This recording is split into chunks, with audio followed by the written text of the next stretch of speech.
mas maganda yung paliwanag dito nila Marcoleta tungkol dyan eh. Ang ganda ng yung mga sagot. Wait lang, asa na yun. Ito. Ang mas maganda ulat to, mo mga dito kababayan. ay nakita siya sa gilid Andito ng naman Buwet gagaling River. ang tanong Buwet natin River. para sa Noche Buena nyo. Naku, malapit na Noche Buena. Mga kababayan ko, malapit na. Nakuha siya ng mga rumusponde na hating gabi. Nadala pa sa dineklarang patay ng doktor na si Gian Frances Salinas, 12:02 ng hating gabi. Ang driver naman po ni Cabral, ang pangalan ay Ricardo Muñoz Hernandez, siya ang huling kasama ni Cabral. At sa kanyang kwento, binabagtas po nila ang Cannon Road mula Baguio nang magsabi si Cabral na ibaba siya sa Purok Maramal, Sitio Camp 5 sa Barangay Camp 4 alas 3 ng hapon. Nagsabi niya ito na iwanan lang siya doon. Pero dalawang pangyayari to, Jen, ha? Una ay dumaan sila sa lugar, bumaba sila, pero sinita sila ng pulis. Opo, pinalis kasi pinalis medyo mapanganib daw po sa lugar na yun. Ang sabi ng driver, bumalik sila sa may malapit sa hotel, kumain, at nagpunta sa hotel. Bago bumalik ulit rito. Doon sa site, sa area pa rin yun. Ibig sabihin, dalawang beses sila pumunta. At yung sa second time, dito na nagpaiwan si Cabral. At sabi sa driver, balikan mo na lang ako. Nung pagbalik niya ng bandang alas 5 na ng hapon, hindi na niya makita si Cabral. Bumalik si Hernandez sa hotel, kung saan sila naka-check-in. Wala din daw po doon eh. Kaya bumalik siya sa Cannon Road View Deck kung saan nandun ng Station 8 ng Baguio City Police Office. Humingi na siya ng tulong. Kasi gumabi na eh. Madilim na. At dahil dito tumulong po ang pulis sa paghahanap at doon nga po nakita, doon sa site, sa ibaba, 30 metro mula sa riverbank ang katawan po ni Cabral bandang alas 8 na po daw ito ng gabi. Hindi pa malinaw kung bakit inabot ng 4 na oras bago iniakyat ang katawan ni Cabral sa kalsada. Baka nahirapan. May mga report din na nagsasabi na nahulog si Cabral at ito ang sinusundan ng investigasyon sa ngayon. Ang Office of the Ombudsman ay nag-utos naman na lahat ng gadget, ibig sabihin mga cellphone o kung anumang computer, laptop, ay ingatan. Ito pong lugar kung saan daw po nagpaiwan si Cabral ay isang populated area. May mga tao na sa palipaligid. Malapit ito sa isang nasirang rock shed at sa rock netting project site na in-inspection ni Pangulong Bongbong Marcos noon kasama si Mayor Benjamin Magalong. Iniyog na din si hindi na ito, background na ito eh. O yun po ang pangyayari. Sen. So yun. Pero ngayon kasi parang marami tuloy ang lumalabas ng mga balita kung ano talaga ang naging nangyari dito kay Yusek Cabral dahil nga sa mga pangyayari ito. Sen. Pero base sa paglalahad mo, Nelson, parang gusto niya talagang pumunta sa lugar na yun eh. Bumalik pa eh. Opo. Una, tama ba yung sinabi mo na binawalan sila ng pulis sapagkat mapanganib yung lugar na yun? So, umalis nga. Opo. Tapos sabi mo, bumalik uli. So, ibig sabihin, parang gusto niya pumunta talaga sa lugar na yun. Pangalawa, napansin ko, sabi na bagit mo kanina, bumalik yung driver para balikan siya, di ba? Kasi sabi ni, iwanan mo ako pero balikan mo rin ako. Oo nga, pero hindi ba niya hinintay na dapat tatawag, o balikan mo na ako. Di ba dapat may... Usually ganun mo eh. Parang naka-schedule baga. Kasi wala pa naman sinabing bumalik na siya, di ba? So bakit siya bumalik? Unless naka-schedule na nga, di ba? Naka-schedule na yung, ito lang iiwan mo, ganun. Marami kasing haka-haka. Una, hindi totoo. Yan ang pasintabi na po, mawalang galang na po doon sa namatay. Ang mga haka-haka ng mga tao, hindi totoo. Malamang pineke yung kanyang pagkamatay para daw maligtas sa liability sa batas. Kasi sangkot siya na makukulong eh. Di ba? Una yon. Pangalawa naman, merong yumari sa kanya. Merong nagplano para talagang hindi na siya makapagsalita. Yun ang, talagang ginusto niya na yun dahil may ipit na siya. Di ba? Yun ang ano sa tingin niyo doon sa tatlo ang possible mas kapanipaniwala? Dapat tatawagan ka. Balikan mo na ako rito. Pakisagot ho dyan, ha? Nasaan ka na? Ang tagal-tagal mo naman. Ayun nga. So bakit kagad bumalik yung driver nang wala pang pasabi? Yun lang. Isang oras daw po Isang ito. oras sa pagitan, nagpakarga daw siya ng gas eh, di ba? Yun ang mayroon pa istorya Oo nga, pero di ba karaniwan, hihintayin mo yung... tawag ng boss mo. Kasi iwanan mo na muna ako dito. Opo. Di ba pang karaniwan? Te-text na lang kita. Tatawagan kita. Wala bang ganun? Wala po. Walang ganon, Sen, no? Well, ayaw naman ho nating magbigay ng mas malalim pang komento sa bagay nito. Una, ay ginagalang natin, nirespeto ang pangyayari po dito kay Yuse Cabral. At maaari ay nananangis yung pamilya nila, ukol sa bagay nito. Pero siyempre, yun nga po ang ating sinasabi, maraming katanungan sa isipan ng ating mga kabayan, Sen, sa pangyayari ito. No? At hindi naman Palagay natin ko, maaari yan. kasi ang mga katanungan na yan ay patuloy pang dadami siguro. Opo. Dahil alam naman natin, si Yusek Cabral ay dating nagsilbi sa DPWH. Opo. At alam din natin very sensitive yung kanyang posisyon. Lahat ay mag-agree sa katotohanan na yung kanyang posisyon na yon ay masyadong maraming naglalaman yun ng maraming impormasyon tungkol sa kung paano inilalatag ang mga proyekto ng ating pamahalaan. Kasi DPWH ito, Jen, Opo, Nelson. Yuse for planning po siya. At hanggang sa maaalala ko, mula nung ako ay naging chairman ng Blue Ribbon Committee, ay talagang halos umiikot sa kanyang opisina yung mga unang katanungan dyan. Opo. Lalo na yung mga proponents ng projects, kung paano nilalatag yung mga tinatawag na, kung paano pinalalaki yung mga pondo, kung paano binabahagi. Talagang yung opisina niya ang nakatutok dyan. Oo, tama. At maliban pa dun sa tinatawag nating mga applications. Siya yung umahawak kasi niyang mga applications. Ganun ho ba? Oo. So siya yung nakakaalam kung ano yung mga coordinates Yun. ng mga project. Oo. Kung talagang gugustuhin niya na sabihin kung nasaan ang mga coordinates ng lahat ng projects, lalong-lalo na yung pinag-uusapan noon na flood control, siya talaga ang bukod na opisinang nakakaalam ng lahat ng mga sensitibong impormasyon. Nasa opisina po niyo, no? Ngayon, dahil nga sa kahalagahan ng opisina niya, nung kasagsagan na nagtatanungan tungkol dyan, ay nagbitiw nga siya. Oho. At mula doon ay wala namang masyadong ginawa na yung Blue Ribbon Committee. At marami nga nagtataka, ba't ganon? Oho, oho. Gayong siya yung pinakamaraming nalalaman dyan, parang wala lang. Oho. Pagkatapos, maraming nagsasabi na nakakuha ng mga impormasyon na maaaring makapagbigay ng kung ano-anong related na mga ibang tatalakayin at maaaring ma-involve yung maraming tao. Kaya siguro ngayon, kung mo nangyari yan, talagang aasahan mo na babangon ng mas maraming tanong. Opo, marami talagang tanong. Mas maraming tanong ngayon kaysa kasagutan. Oho. Nakakalungkot yung nangyari dyan. Ako, unang-una, dahil kakilala ko naman siya, sa trabaho ko sa Congress noon sa mababang kapulungan hanggang sa maging senador ako, may pagkakataon talaga na nakakausap sa mga hearing. Opo. Kaya kilala ko naman siya ng personal. Ayun, Kaya hanggang sa ako'y maging Blue Ribbon Committee, nasama nga siya sa unang mga pagtatanong dahil nga sa sensitibong pwesto niya sa DPWH. Opo. O ngayon, nangyari nga ito, inaasahan natin na marami talaga yung magdududa Tama. sa nangyari sa kanya. Naku At lalo pa nga, naalala ko, di ba, dapat nakatakda siya humarap sa ICI. Sa di ba? ICI noong December 15. Tapos hindi rin siya pumunta, no? Kasi nakarating. Wala rin masabi kung pupunta o hindi. Kung maalala niyo yung dalawa, naging guest natin. Si Kong Lian Libisti po. Si Kong Lian, anak ng aking kumare. Opo.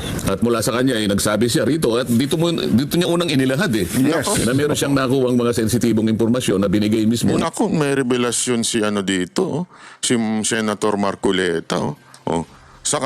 Diyan daw nilahad sa kanyang programa yung mga nalalaman ni Yusek. Naku po, patay tayo dyan. Gago! Ito na. Opisina ni Secretary Yusek Cabral bago pa nangyari itong pinag-uusapan natin. Opo. At nung hinahanap na rin yung computer, hindi na makita yung computer. Agoy. Ngayon, sinasabi mo kanina na may binanggit ang ombudsman na ano sabi niya? Yung mga gadgets Pinapasecure. ay secure. Naku. Yung Cellphone. text. Yan.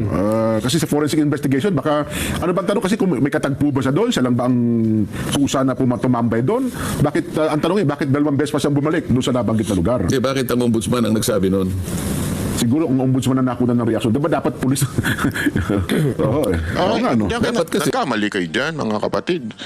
Kilala nyo naman ng ating ombudsman. Siya na po ang prosecutor, siya na ang huwes, siya na ang polis, siya na ang lahat. Siya na nga rin ang presidente.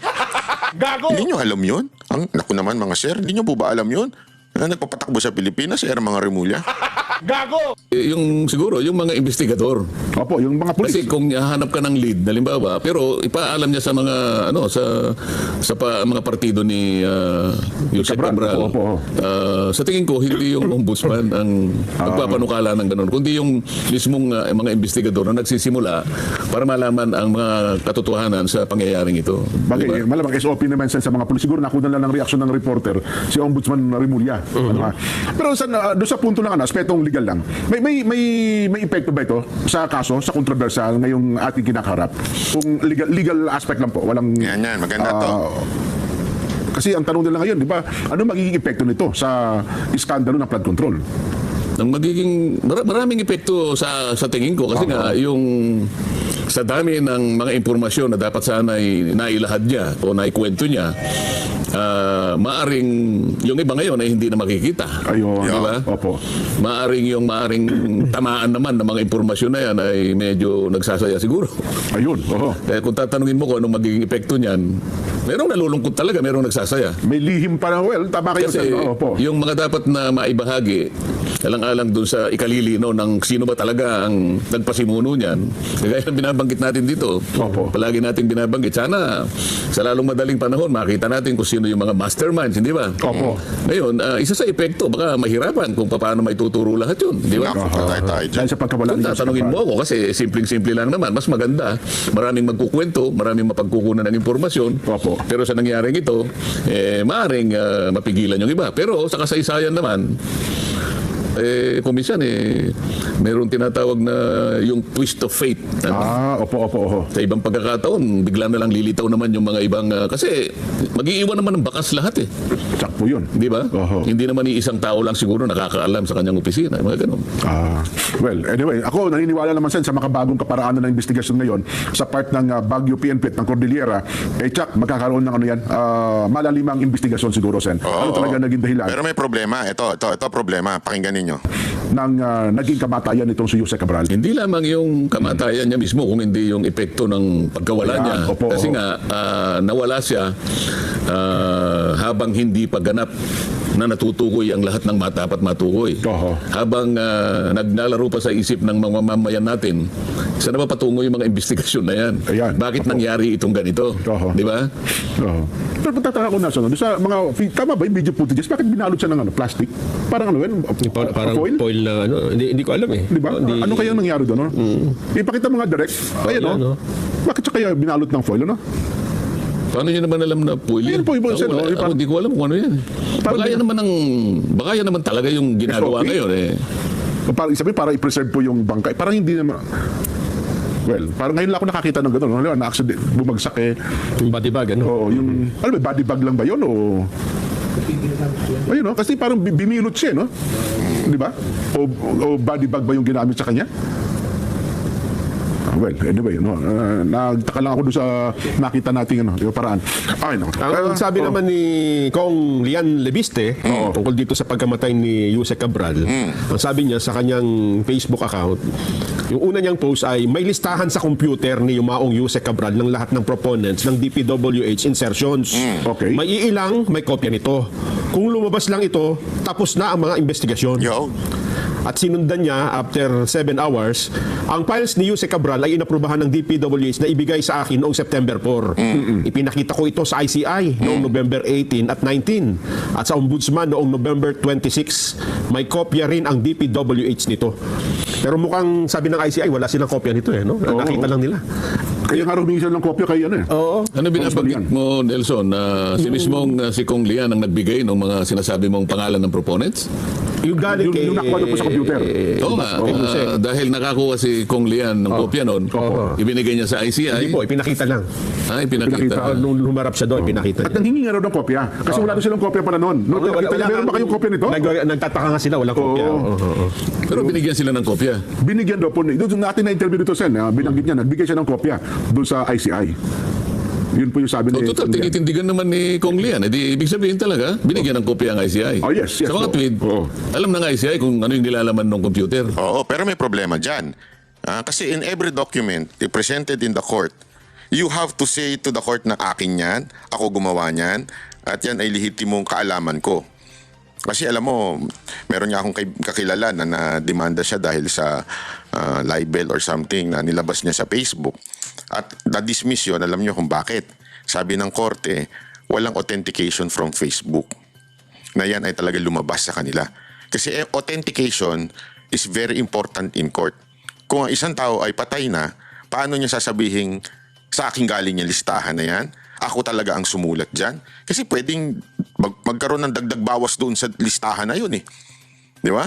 So, unless that person authenticate. Importante yun. Well, Dahil nabigyan na sila ng kopya. maaaring ganun daw po. At nabigyan din ng DPWH. May copy, May copy na rin po ni DPWH. Yung original na copy nasa kanila pa. May mga lumalabas lang angulo doon sa computer na may mga typo error. Kaya, may hiwagang computer. Kaya nga Kaya yung lang, mga- ang magiging problema kasi dyan, alam mo, kung pinag-usapan natin ay usaping legal, Opo. sino magpapatunay niyan? Authenticate. Yeah. Yung authentication kasi ay bahagi ng pagbibigay ng probity sa isang nakalap na ebidensya. Yes po, oo. Kaya nga, pagka ikaw ay may-ari ng ganong kasulatan o anumang klaseng ebidensya, lalo na kung documentary evidence, Opo. authentication ang pinag-uusapan eh. Karaniwan, maaaring ang isang dokumento may pirma ka, so ipipresenta ka sa harap ng korte at tatanungin ka, ikaw ba ang gumawa nito? Ayun, oh. Ikaw ba naglahad dito? Ganon. Opo. Meron kang pirma nakalagay rito. Pirma mo ba ito? Yun ang authentication eh. Opo. Ngayon, kung halimbawa, listahan lang ang nakita, ngayong wala na si Yusek Cabral, sino mag-authenticate ngayon na siya nga ang may-ari nung nakasulat doon sa computer? Ah, Kasi kahit na laptop ngayon, maaaring sasabihin lang ng iba, oy, naglagay lang kayo dyan. in-insert nyo lang yan dyan, Oo. ng mga files na yan. No? So, ang pinag-uusapan natin dyan, yung technical issue ng authentication, doon medyo magkakaroon ng problema dyan. So, yun pala yun. No? Sa akin lang, opinion ko lang ito. Maaaring nagkamali ako, pero sa experience ko bilang isang abogado, dyan, yun ang medyo problematic. Yung area na yun. Ayun na, siguro kung may mga personal secretary siya, so, ano, May magsasabing Sabi, yan ay talagang ano. kami po ang nag-save niyan, kami ang gumawa niyan. Yung sinasabi nating pwede rin naman patunayan yung mga digital traces. Ayan, isa po yan. Oh. Kaya naman, hindi mo na mabubura yan eh. Opo. Di ba, pagkaraniwan, pagka meron kang communication galing sa cellphone mo, ano, Ayan. ayan naman, pwedeng sabihin ng korte na kahit di mo patunayan yan eh, we can take judicial cognizance na by technology, talagang galing sa'yo yan. Di ba? Ayun. May mga forensic investigations. Oo, yung mga ganyan. Tama. Ay, Ako, well, grabe. Ayan na. So, mga kababayan, maganda ho yung revelasyon na yan. Mukhang matindi ho itong mga kwento pa patungkol dito. Anyway, tingnan na lang natin ang mga susunod na kabanata tungkol ho dito kay Yusek Cabral. Pero, ang ano dito, malaki talaga ang impact nito kung paano matutuko yung mastermind. Ngayon pa nga lang, mukhang nagtatago na yung mastermind. Mukhang hindi na natin naaninag eh. Gago! Di ba? Tama, mali. Gago! Tuloy, napapagdudahan. Baka naman. Ang dahilan, naku po. O may kagagawan, naku po. Naku, ayoko na sabihin. Ay yung mastermind. Di ba? Yung architect of all of these things na nangyayari pagdating sa issue ng korupsyon sa mga insertion. Naku po.